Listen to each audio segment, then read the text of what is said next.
Muy bienvenidas y bienvenidos a Vivir es Elegir, charlas y reflexiones con el profesor Edgardo Caramela sobre autoconocimiento y meditación para estar en la cabina de mando de nuestras vidas. Hola Edgardo, ¿cómo estás?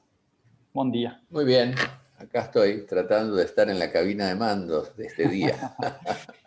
Bien, Muy bien, Rodolfo, un placer. Genial. Edgardo, vamos a empezar, como siempre, vamos a tener una conversación sobre meditación. Y bueno, antes de más me presento. Rodolfo Rigote es mi nombre. Y hoy vamos a conversar con Edgardo sobre cómo pasar de tener un conocimiento básico de las técnicas de meditación a poder construir el hábito de meditar, de incorporar eso a nuestra vida, como un estilo de vida. Entonces, bueno, la pregunta es muy simple, Edgardo. ¿Cómo podemos empezar a construir ese hábito de meditar? Bueno, yo empezaría diciendo de que los seres humanos somos un manojo de hábitos.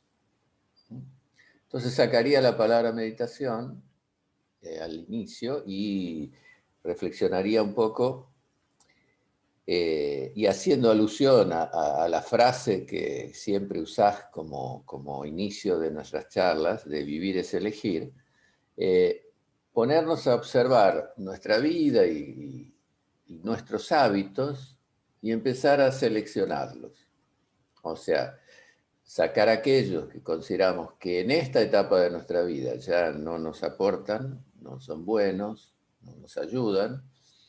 Generalmente los hábitos son aprendidos en distintas etapas de nuestra vida, desde que nacemos, nuestros padres nos enseñan hábitos que consideran que nos van a ayudar, hábitos de comportamiento, hábitos de alimentación, rutinas que son hábitos para no tener que pensar en ellos y que automáticamente los utilicemos. Nadie anota en su agenda que se tiene que bañar a la mañana o lavar los dientes. Pero, sin embargo, los niños no lo harían. Un niño se levanta y quiere jugar y no piensa en que esas cosas son beneficiosas para justamente su salud, su higiene, lo que fuese. ¿Cómo logramos incorporar esas actitudes como hábitos? A través del ejercicio repetitivo de los mismos. Y generalmente tenemos a alguien que nos insta, nos estimula a incorporarlos. Ahí hay una cosa que todos los que hemos sido padres tenemos muy claro eso. Por ejemplo, los niños no tienen el hábito de evacuar sus intestinos. O sea, ellos pueden estar entretenidos y dispersos por el juego, por lo lúdico, por aquellas cosas que les interesa más, y no quieren perder tiempo en hacer aquello que necesitan, que el propio cuerpo les está enviando sensaciones y va a tratar de postergarlo. Entonces, mamá o papá, al comienzo, cuando empieza a adquirir el hábito de tener independencia, de ir al baño, que empieza a cambiar, ya no usa pañales y demás, es a determinadas horas del día, para tratar de establecer un hábito y una rutina, generalmente a la mañana, es acompañarlo, que se siente en el baño, contarle un cuento a veces, o tener un ratito para que eso ocurra. Y así, ese hábito, positivo en este caso, se va incorporando y posiblemente sea un hábito de evacuación intestinal durante la mañana que lo va a acompañar toda la vida y que será muy benéfico para su salud y para eliminar toxinas y demás. Si continuando con esto, colocamos la palabra meditación, cuyo resultado obedece a la rutina, la meditación requiere rutina. La concentración, para aprender a mejorar en la concentración, requiere rutina y requiere una férrea rutina. es justamente la rutina lo que va a doblegar la dispersión. Es muy habitual que los alumnos con los cuales nosotros trabajamos y las personas que quieren y se acercan a nuestras escuelas para mejorar en su concentración, que lo conducirá a la meditación, en sus primeros tiempos y en sus primeros intentos son bastante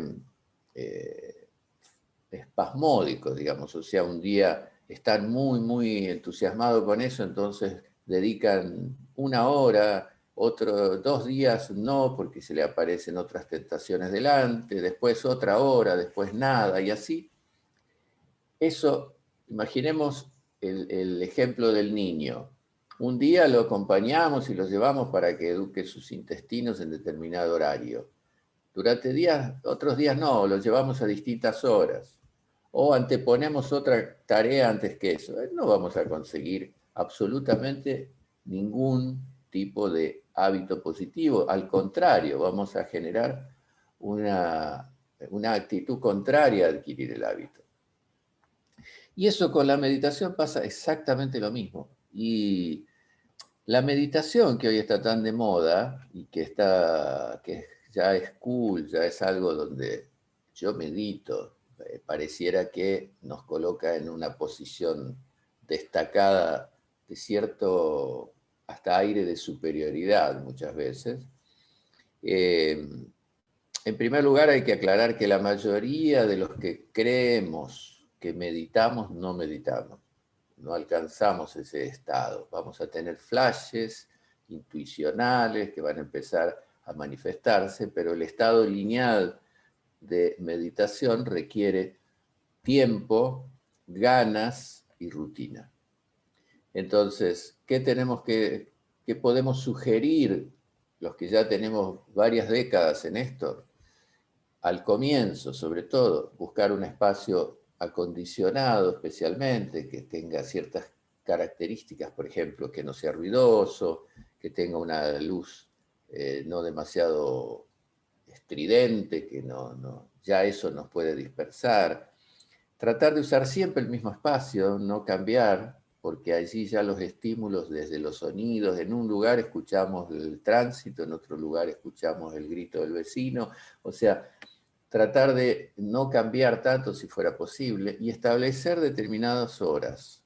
Ahora, fuera de esos horarios donde vamos a comprometernos con la técnica, el ejercicio y el deseo de avanzar, por ejemplo, decimos todos los días, me despierto y lo primero que hago, 20 minutos, 15 minutos, va a ser mi primer ejercicio de concentración y meditación. Todos los días, incluso sábados y domingos. Bueno, esa persona que va a mantener esa rutina tendrá mucho más posibilidades de avanzar con más velocidad.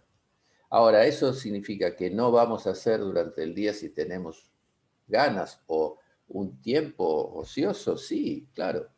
O tenemos que hacer un trabajo y queremos preparar nuestro complejo psicomental para estar más en condiciones de concentrarnos en la tarea. Sí, claro. 2 minutos, 1 minuto, 5 minutos. O podemos hacer una pausa en la tarea y hacer un ejercicio. Pero lo ideal sería establecer determinados marcos comportamentales de rutinas, en este caso positivas, que son las que, como dice el dicho que usan tanto en Brasil, agua mole, na pedra dura, tanto bate hasta que fura, ¿no? Es así. O sea, la gotita de agua que perfora la piedra. Eso es lo que más dificulta, porque el ser humano, y especialmente de cultura occidental, quiere todo ya, quiere todo rápido. Le cuesta mucho pensar en un proyecto a largo plazo que los llevará a un estado de conciencia. Le cuesta mucho, quiere ahora sentarse y conseguir resultados. Y si en un mes no consiguió resultados, ya va para otra cosa y busca otro resultado. Entonces, esa conducta, esa habitualidad, esa rutina que vamos estableciendo, ya eso nos trae grandes beneficios, porque va a empezar, por ejemplo, a disminuir la ansiedad. Vamos a empezar a saber aplicar la paciencia para conseguir objetivos mayores. Vamos a saber que todo tiene un aprendizaje.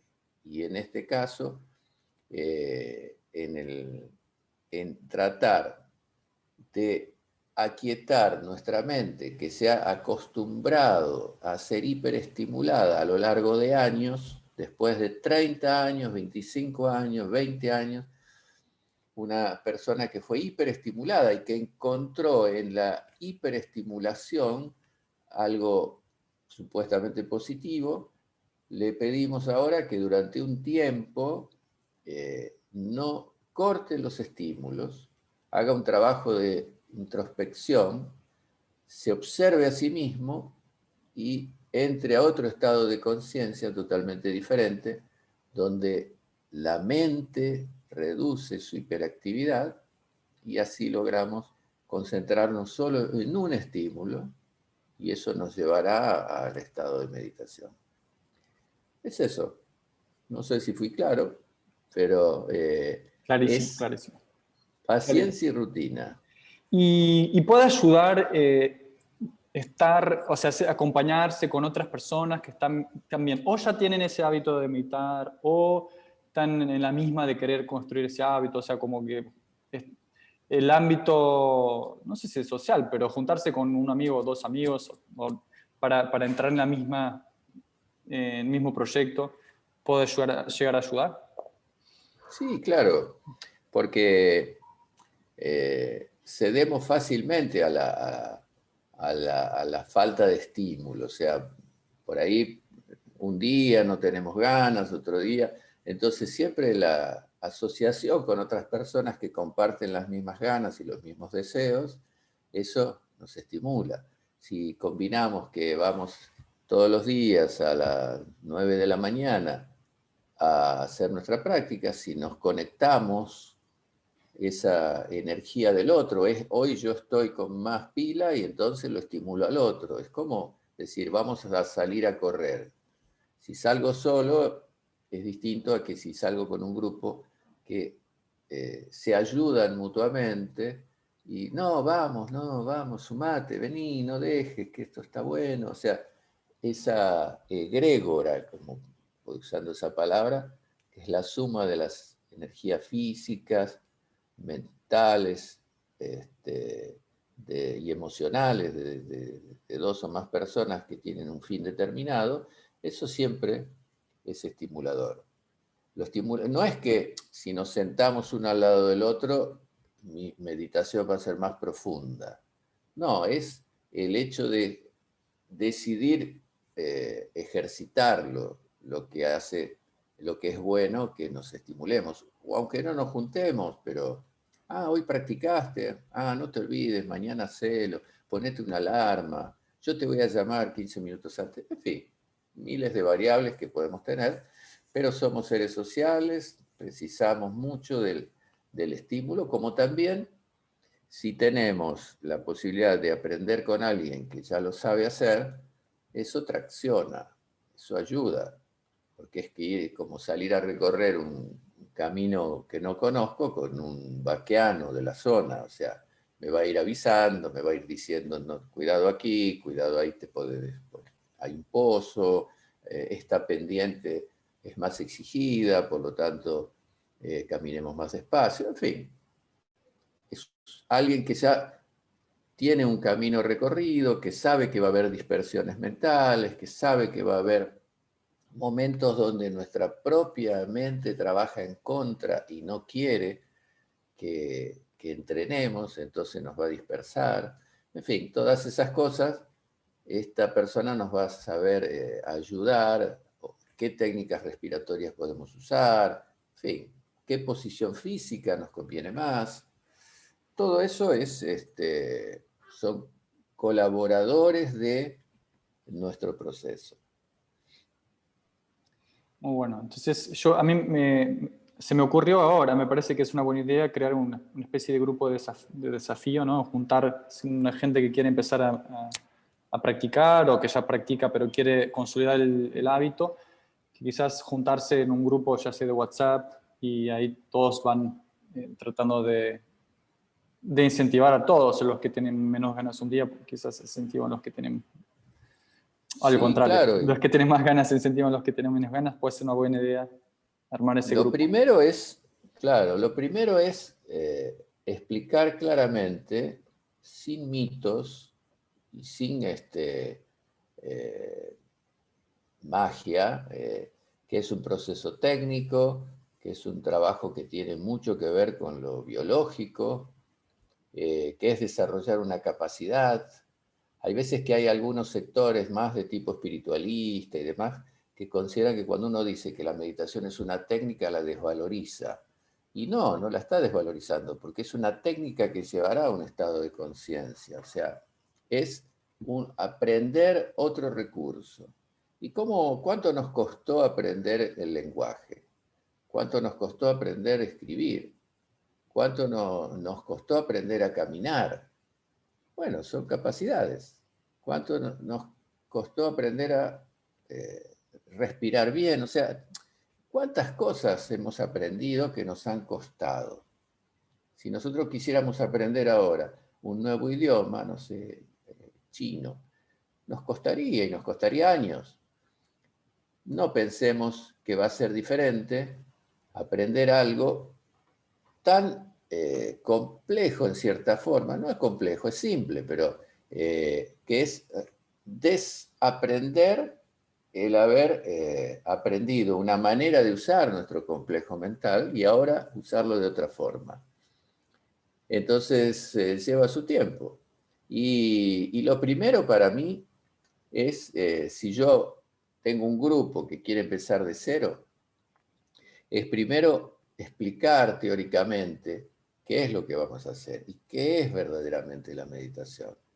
O sea, cómo se llega a ello, que no es para seres especiales, que tiene ciertas dificultades para conquistarlo. Sí, pero dificultades que son no de la propia técnica, sino, por ejemplo, de esto que vos bien lo preguntaste al inicio, la necesidad de establecer una rutina, un condicionamiento positivo, saber que esto requiere ejercitación, si no, no funciona. Podemos leer todos los libros del mundo sobre meditación, podemos ver todas las películas y todos los videos educativos sobre meditación, pero no vamos a aprender a meditar si no practicamos.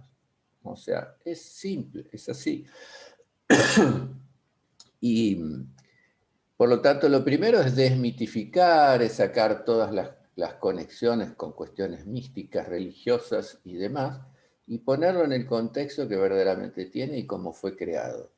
Una técnica para conquistar una capacidad que está latente en todos nosotros, pero que solamente la podemos eh, desarrollar si entrenamos.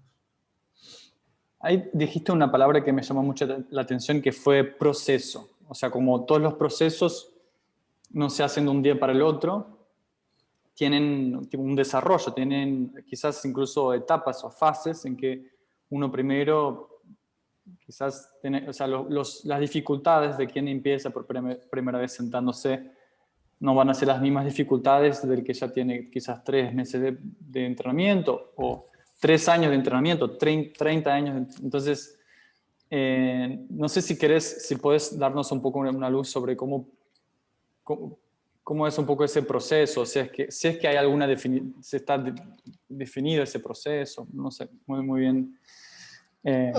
Se ha definido, podríamos buscar distintas maneras Lo primero que hay que saber es de que cuando, supongamos que 10 personas se juntan porque dicen, bueno, yo ahora quiero aprender a meditar. Están todos en la línea de largada, como si fuese correr 100 metros llano, pero cada uno es distinto. Cada uno, si lo comparásemos eso con una carrera pedestre, o sea, unos tienen una fuerza muscular distinta que otros, unos tienen más resistencia que otros, unos tienen más voluntad que otros, o sea, cada ser humano tiene sus propias características. Entonces, no podemos pensar que todos tienen en el mismo momento, los podemos colocar a todos en la misma línea de posibilidades. Eso hace que, eso no dificulta, porque los grupos que aprenden este tipo de habilidades trabajan con relación a sí mismos y no comparativamente con los otros, ¿no? Por eso no se hacen torneos de meditación. Primero que sería muy difícil comprobar quién llega más profundo que otro. A pesar que hoy hay toda una serie de sistemas y aparatologías y demás que usa, por ejemplo, la neurociencia para ver determinados resultados, cómo. O sea, no es que se consigue saber quién medita más profundo, pero sí tal vez uno detiene más la inestabilidad del pensamiento, se lee más lo que pasa con la bioenergía o la energía bioeléctrica o la sinapsis, o sea, se ven cosas que pasan en el cuerpo. Pero cuanto más de profundidad obtiene el practicante de meditación u otro, se verá en otro tipo de resultados. Se verá en cómo él empieza a vivir. Por ejemplo, cómo él empieza. Hay veces que se cree que la persona que realmente medita tiene características de mago o de hechicero o de cosas así. No, lo que va a esa persona a ampliar una capacidad que influye en todos sus, principalmente sus comportamientos. Va a ser una persona que va a tener más paciencia, va a ser una persona que va a analizar mejor y menos apasionadamente las cosas y las va a saber administrar sus reacciones, va a ser más comprensivo, va a ser más empático, va a tomar decisiones más acertadas con relación a sí mismo porque se conoce más, va a tener un estado de mayor felicidad porque incluso hay una hormona que se ha descubierto, que el estado de aquietamiento mental se libera, esa hormona. El profesor de Rose siempre la menciona, anandamida, y esa hormona produce un estado de mayor felicidad. Todas las personas que meditan son personas que tienen un estado de mayor felicidad. Pero no es una felicidad boba, una felicidad, estoy feliz, oba, oba. No, no es algo fútil. Es un estado de estar contentos con la vida y agradecidos por la vida que tienen, aunque no parezca ser tan buena, pero siempre es, no, pero no es un estado de gratitud que nos adormezca. Es un estado de gratitud consciente porque partimos de una base, estoy vivo, si estoy vivo, tal vez tengo salud, si estoy vivo y tengo salud, ya tengo mucho. Y no empezar a perturbarnos muchas veces o estresarnos o sentirnos el peor del planeta, porque tal vez perdimos una cosa y tenemos un montón de otras que nos deben dar, desde un lado, si somos conscientes de ello, nos deben dar la alegría y la felicidad de despertarnos ese día, sabiendo que tengo muchas cosas y que aquello que tal vez perdí, se fue un amor, mi negocio no le está yendo bien, pero es una cosa que vamos a analizarlo entonces como un proceso a solucionar. Pero eso no puede hacer que mi vida, toda mi vida y cada día de mi vida sea una tortura. No, porque incluso eso va a impedir que solucione aquello que me causa displacer. Muchas veces se piensa que eso es como un opio, o sea, la gratitud. No, para nada.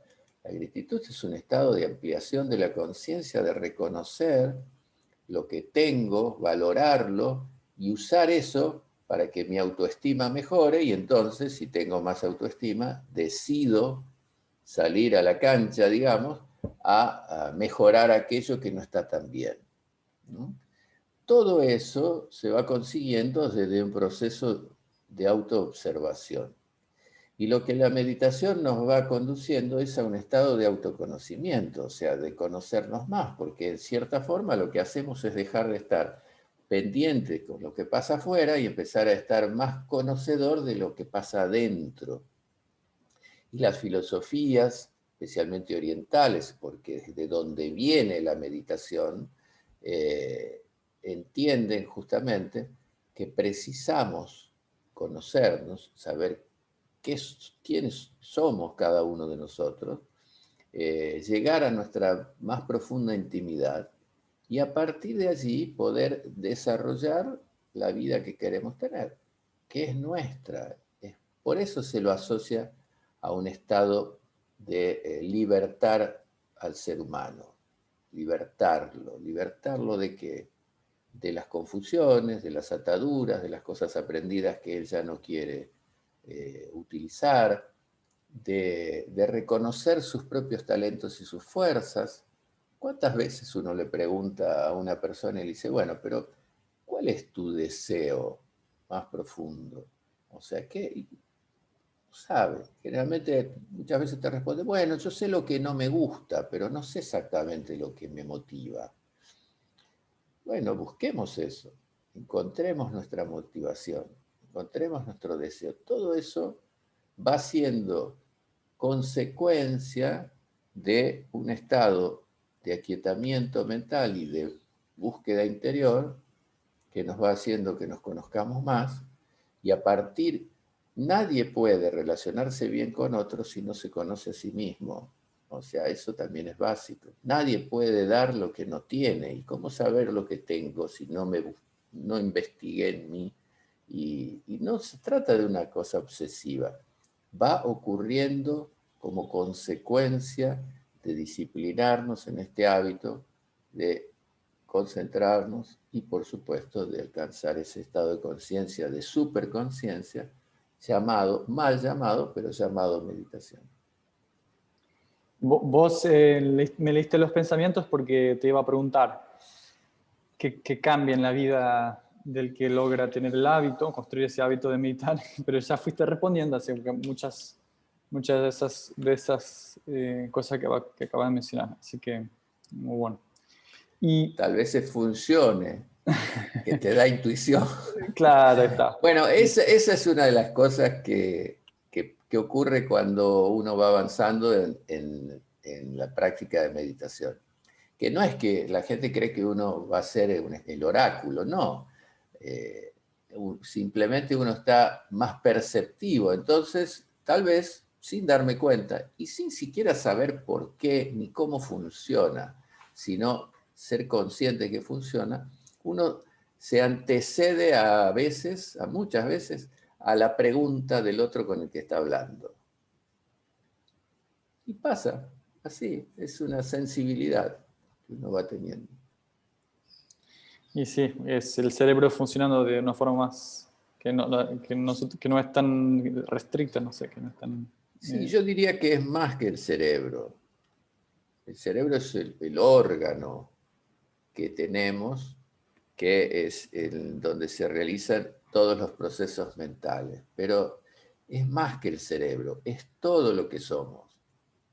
Es justamente el estado de meditación nos lleva a comprender de que no hay, no hay cosas más importantes que otras en el organismo. O sea, somos un ente que funciona totalmente coordinado y todas las funciones se auxilian entre sí. Por ejemplo, vayamos yo no soy médico ni fisiólogo, pero, por ejemplo, veamos cómo funciona el sistema endocrino. Las glándulas regulan un montón de funciones a través de las hormonas que colocan en el torrente sanguíneo. Y hay otras glándulas que regulan el funcionamiento de otras glándulas, o sea, la pineal, la hipófisis, o sea, que regulan hasta la temperatura corporal, o sea, ¿y qué necesitamos para eso?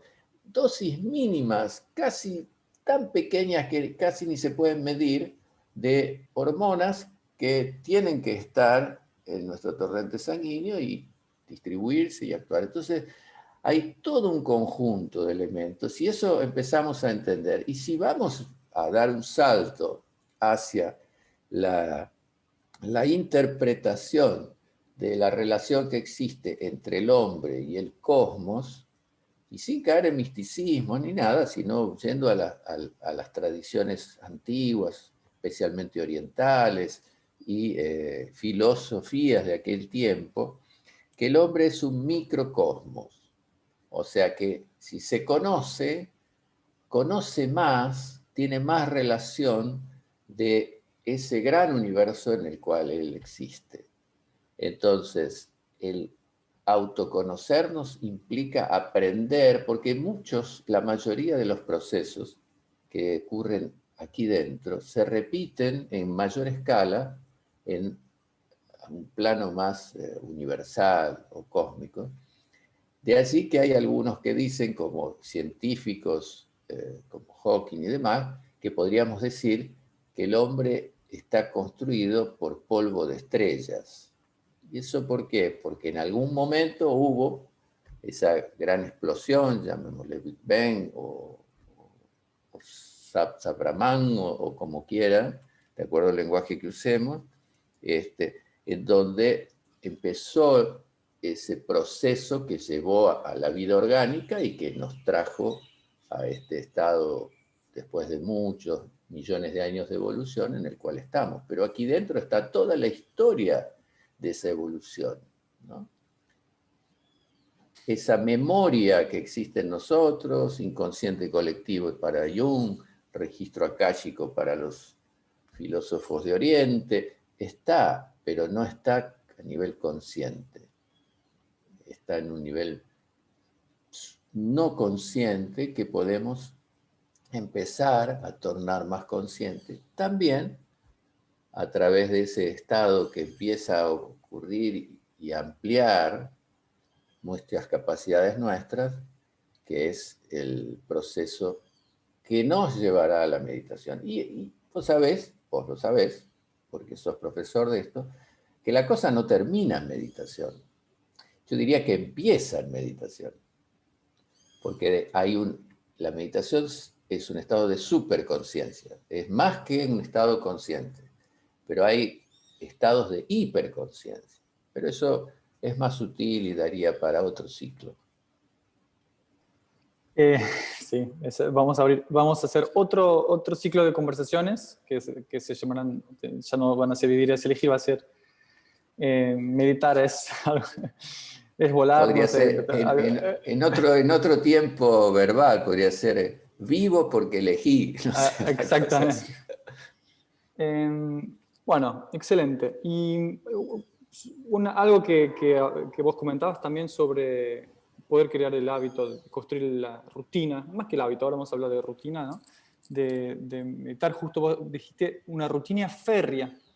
Y mencionaste también el compromiso. Entonces, hay que reconocer de que para poder construir un hábito de meditación hay que querer mucho, hay que tener un compromiso, no ser solo un curioso, ¿no? Si somos solo curiosos no vamos a poder construir un hábito no va a ser sostenible en el tiempo. Hay que tener un compromiso un poco más fuerte, que yo, de mi punto de vista, sobre todo lo que vos dijiste, de lo que cambia después que uno ya medita, me parece que vale mucho la pena. O sea, hay muchas razones para tener ese compromiso.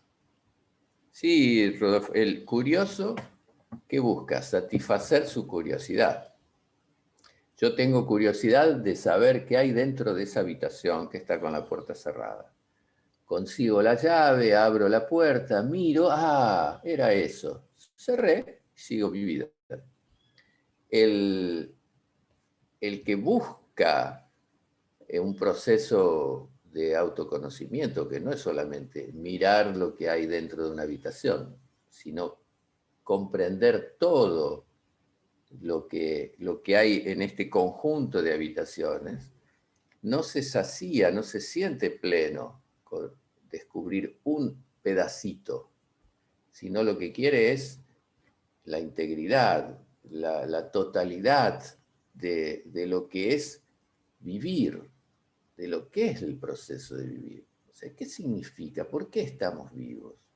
¿Por qué algún día un espermatozoide se juntó con un óvulo, generó esta vida y qué más?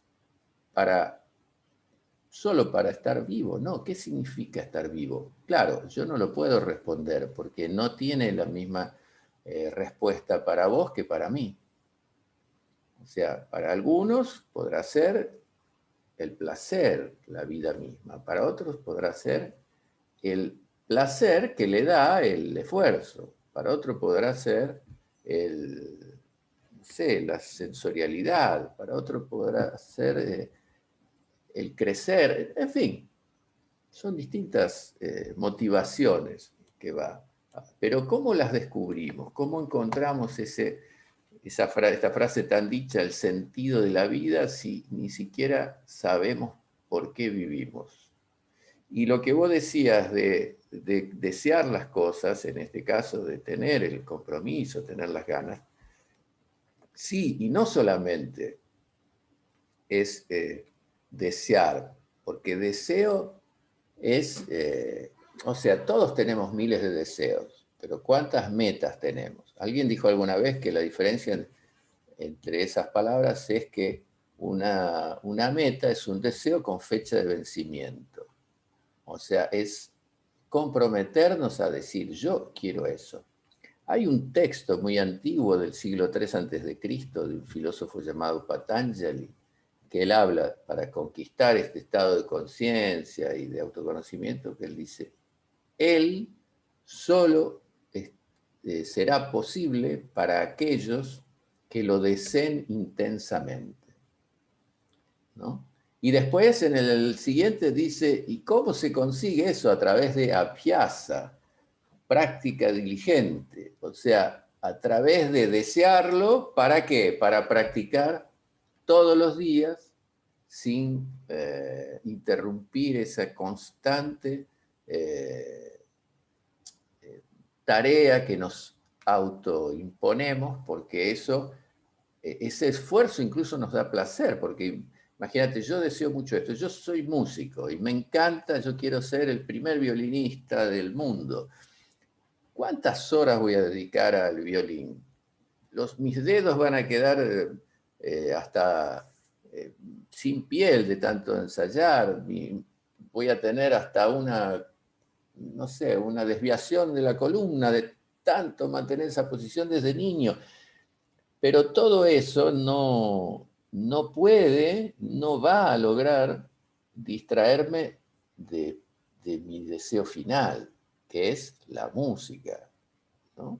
Y cuando hay esa decisión, eso permite obtener resultados, no solo en la meditación, sino en lo que sea.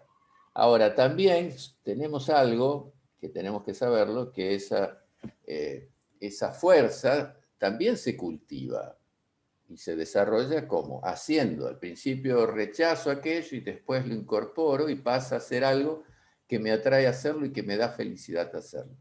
Y por eso pasa a ser un hábito. Yo voy a agarrar una palabra que acabas de decir, que es cultivar, una metáfora que me gusta mucho cuando hablo quizás de felicidad, pero también del trabajo sobre uno mismo, es la metáfora del jardín, ¿no? Que es un trabajo que no termina nunca. Uno no puede decir, este domingo cuido mi jardín y después ya está para el resto de la vida, no, se va a poner feo en 2 semanas. Hay que ir todos los días, sacar la maleza, regar las plantas, elegir cuáles plantas van en qué lugar, porque hay plantas que no puedes poner un mango en un terreno árido y un cactus en una floresta amazónica. Entonces, es un proceso realmente que no termina nunca. Es para hacer y después cuidar ese jardín es para siempre, ¿no? Es un cultivar. Por eso me gustó la palabra que dijiste Sí, de cultivar, de seguir. ¿No? hay un cuentito que no sé si me lo acuerdo exactamente, pero que decía de que había un maestro que vivía con sus discípulos y que un día un discípulo llegó corriendo y le dijo, maestro, maestro, hay un tremendo incendio que está acabando con el bosque de cedros. Y él le dice, bueno, salgamos corriendo para plantar nuevos cedros. Y él le dice, pero maestro, los cedros demoran más de 80 años en crecer. Por eso no podemos perder tiempo. O sea, como diciendo incluso que eso es una tarea que lo trascendía. Él no iba a ver los cedros florecidos, pero iba a hacer su colaboración con la existencia, con el mundo, con el planeta, con el ecosistema, con lo que fuese. Y eso es un poco una cosa que aquel que medita con ganas y de verdad va desarrollando. Es el deseo de superarnos, de ser cada día mejores con relación a nosotros mismos, porque ese es nuestro aporte, porque a partir de allí todo lo que hagamos vamos a ir sembrando semillitas. La palabra que le diremos a un amigo, o sea, la atención que le daremos a una persona que está sufriendo, cómo cocinaremos los alimentos para nuestro invitado, en fin, cómo trataremos a los animales. Todo eso va surgiendo de una persona que se va cultivando, para usar la palabra, que va trabajando porque desea ser mejor persona. Y eso va a incidir en su mundo. Por eso nuestro método, el de Rose Method, hace tanto hincapié en las relaciones humanas y en la reeducación comportamental. Excelente. Creo que no hay mejor forma de ir terminando nuestra conversación de hoy. Yo tenía muchas ideas más, más preguntas para hacerte, pero vamos a dejarlas para la semana que viene. Y así vamos cerrando. Y nos vamos a despedir entonces de todo el mundo, que ya saben que pueden hacer preguntas y dejar las preguntas acá abajo en los comentarios, o escribirnos directamente, escribirles de verdad también. Y nos vemos la semana que viene. Gracias, Edgardo, por esta excelente conversación. Un abrazo. Abrazo a todos. Hasta la próxima. Hasta la próxima.